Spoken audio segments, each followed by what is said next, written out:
cohésion nationale. Qu'est-ce qu'on entend par cohésion nationale? On a ici affaire à des universitaires ou à des intellectuels. Qu'est-ce que c'est qu'une cohésion nationale?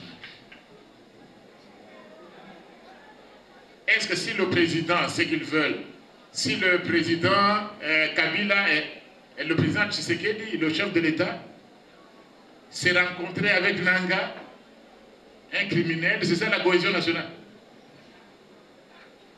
Mais j'ai posé la question l'autre jour, non? Ils sont en consultation pour la cohésion nationale. Mais prof, vous faites partie de l'élite de cette nation, les professeurs d'université. Vous ne faites pas partie de la nation. On vous a consulté. Hein? Tout professeur d'université que vous êtes, vous n'avez pas de solution à poser. Non. C'est quelle cohésion nationale? Ça ne peut pas passer. Il faut connaître quel est le but. Pour mieux résoudre un problème, il faut connaître les causes. Quel est le problème que nous avons aujourd'hui? Ce n'est pas un problème de cohésion nationale. Je l'ai dit. Nous, au niveau de l'Assemblée nationale et au niveau du Sénat, tout le monde est là.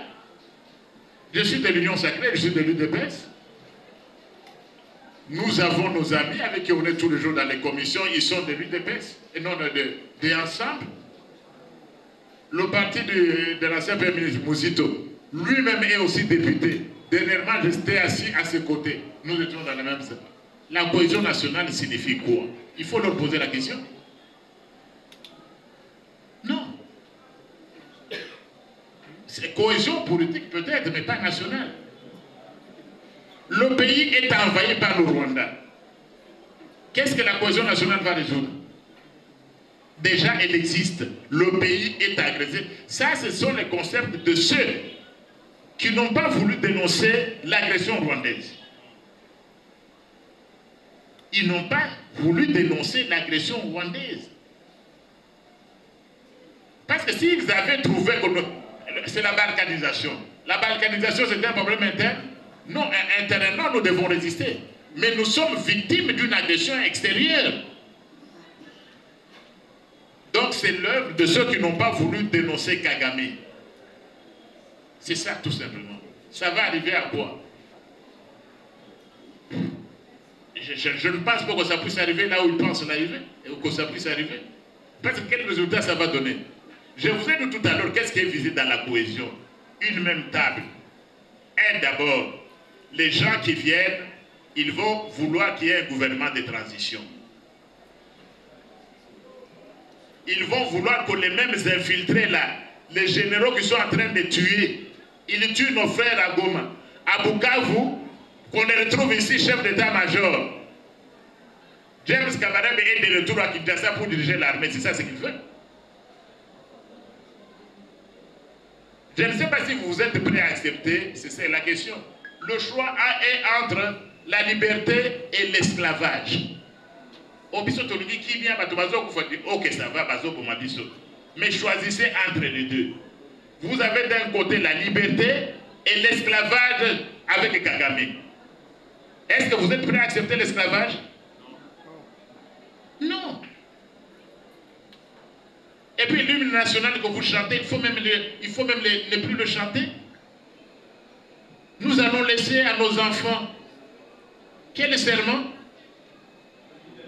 Le serment d'esclavage? Non. Moi je chante, je vais laisser un serment de liberté. Je n'ai pas fait un serment de servitude au Rwanda, quoi qu'il arrive, quoi qu'il en coûte.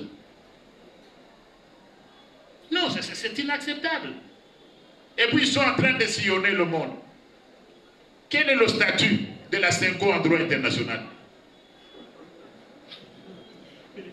Oui, mais comment ça peut aussi, je parle aux étudiants et aux étudiants en droit. Quel est le statut juridique de la CENCO en droit international? La CENCO est devenue un sujet de droit international. Et même en droit interne, est-ce que la CENCO c'était un sujet de droit? Même en droit interne, est-ce que la CENCO a une personnalité juridique? Alors, je vois que s'ils n'ont pas de juristes, ils n'en ont pas de bons, ils peuvent recruter parmi nos étudiants. Ça, je suis sûr qu'ils n'ont aucun constitutionnaliste, ils n'ont même pas... ils n'en ont pas. Ça ne va pas réussir. En réalité, c'est quoi? C'est manquer de patriotisme. Ils sont maintenant en Europe en train de chercher l'argent.